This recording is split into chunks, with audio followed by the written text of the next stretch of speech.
रवि प्रदोष के बारे में लिखा है, आयु बुद्धि आरोग्यता या चाहो संतान, शिव पूजन विधिवत करो, दुख हरे भगवान।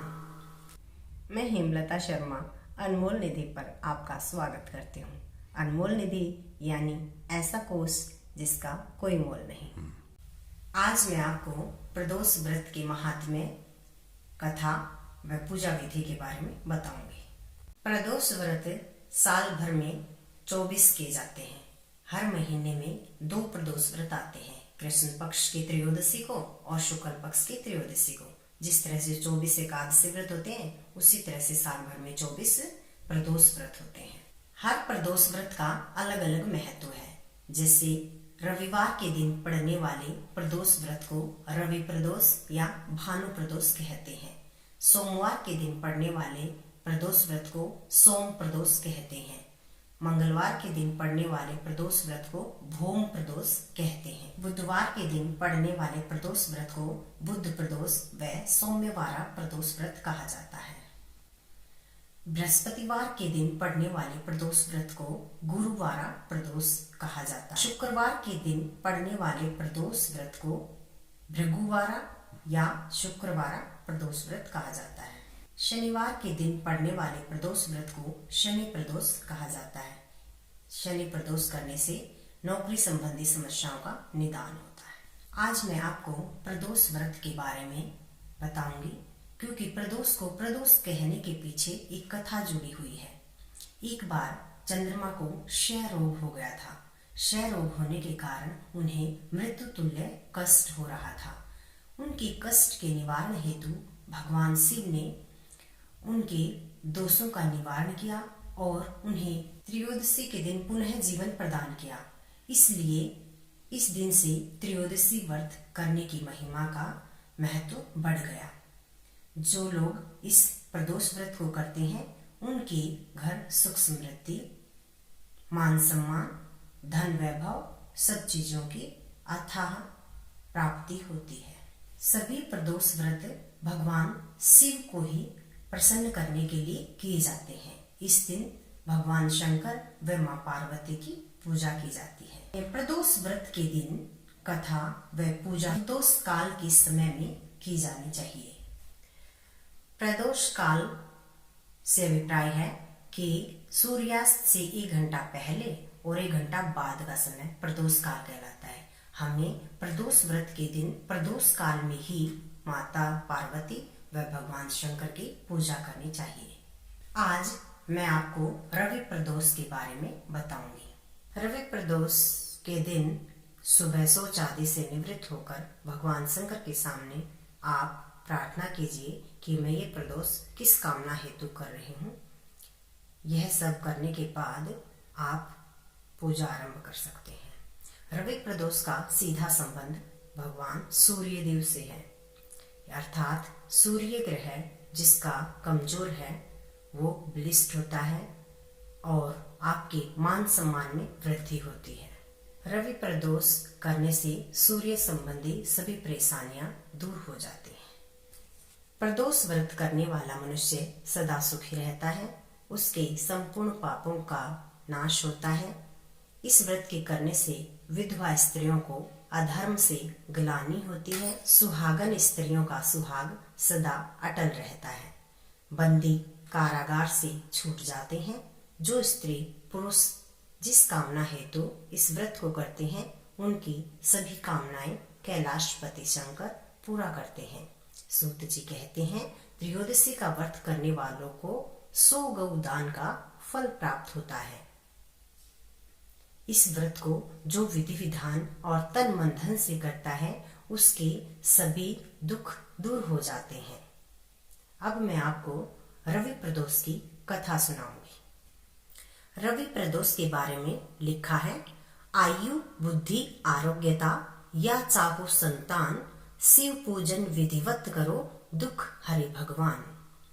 एक समय सर्व प्राणियों के हितार्थ परम पावन भागीरथी के तट पर ऋषि समाज द्वारा विशाल गोष्ठी का आयोजन किया। विज्ञ महर्षियों की एकत्रित सभा में व्यास जी के परम शिष्य पुराण वेता सूत जी महाराज हरि कीर्तन करते हुए पधारे। सूत जी को देखते ही सौनकादि 88,000 ऋषि मुनियों ने खड़े होकर दंडवत प्रणाम किया।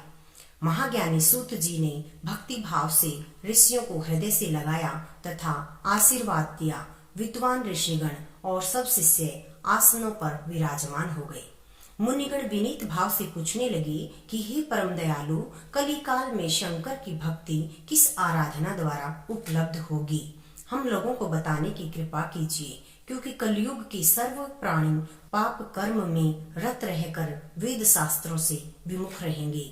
दीन जन अनेकों कष्टों से त्रस्त रहेंगे। हे मुनि श्रेष्ठ, कलिकाल में सत्कर्म की ओर किसी की रुचि न होगी। जब पुण्य क्षीण हो जाएंगे तो मनुष्य की बुद्धि असत कर्मों की ओर खुद ब खुद प्रेरित होगी, जिससे दुर्विचारी पुरुष वंश सहित समाप्त हो जाएंगे। इस अखिल भूमंडल पर जो मनुष्य ज्ञानी होकर ज्ञान की शिक्षा नहीं देता, उस पर परम पिता परमेश्वर कभी प्रसन्न नहीं होते हैं।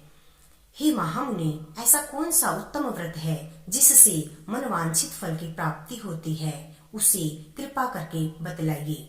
ऐसा सुनकर दयालु हृदय श्री सूत जी कहने लगे, हे श्रेष्ठ मुनियों तथा सौनक जी, आप धन्यवाद की पात्र हैं। आपके विचार सराहनीय एवं प्रशंसनीय हैं।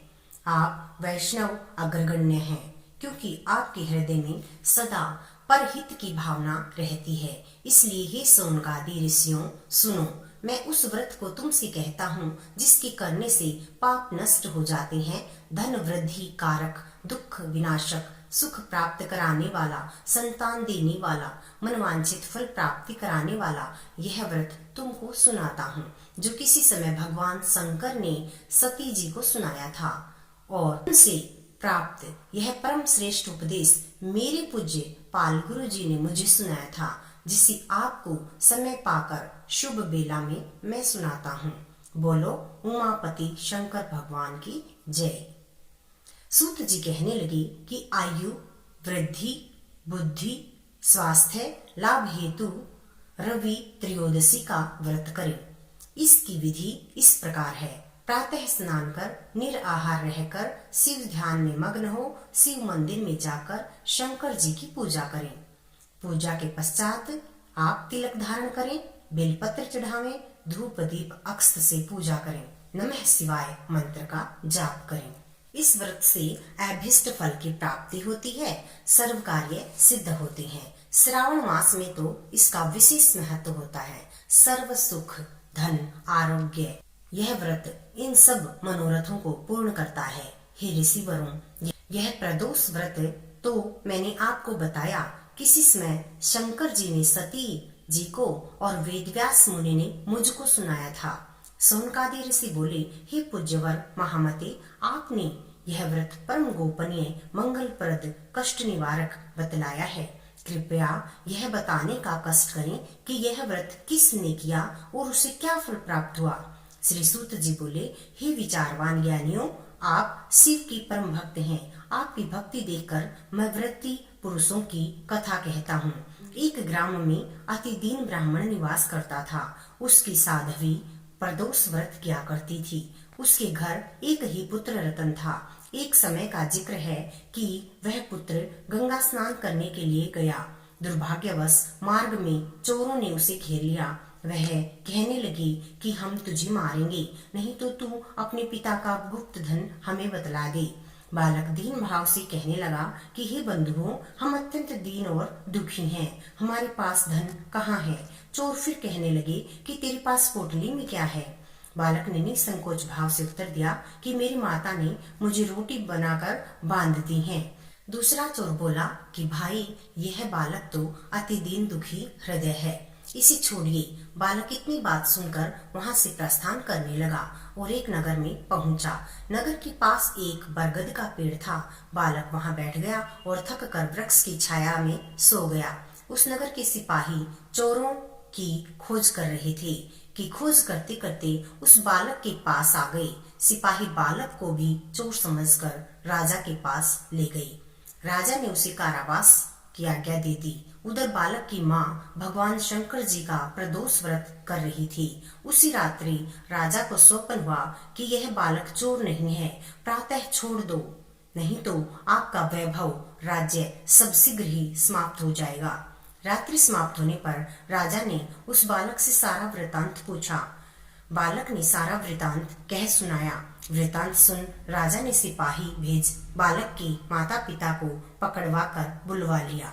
राजा ने उन्हें जब भयभीत देखा तो कहा, तुम भय मत करो, तुम्हारा बालक निर्दोष है। हम तुम्हारी दरिद्रता देखकर 5 गांव दान देते हैं। शिव की दया से ब्राह्मण की आनंद होने लगे। इस प्रकार जो कोई इस व्रत को करता है उसे आनंद की प्राप्ति होती है। इस तरह से साल के पूरे प्रदोष अर्थात सभी वारों के प्रदोष व्रत करने से आपको सुख सौभाग्य की प्राप्ति होती है, सभी ग्रह शांत हो जाते हैं और अंत में मोक्ष की प्राप्ति होती है। अगर आपको मेरा यह वीडियो पसंद आया हो तो आप लाइक, शेयर और नए हो तो सब्सक्राइब जरूर करें। आप सब पर शिव की कृपा हमेशा बनी रहे और जय शिव शंकर।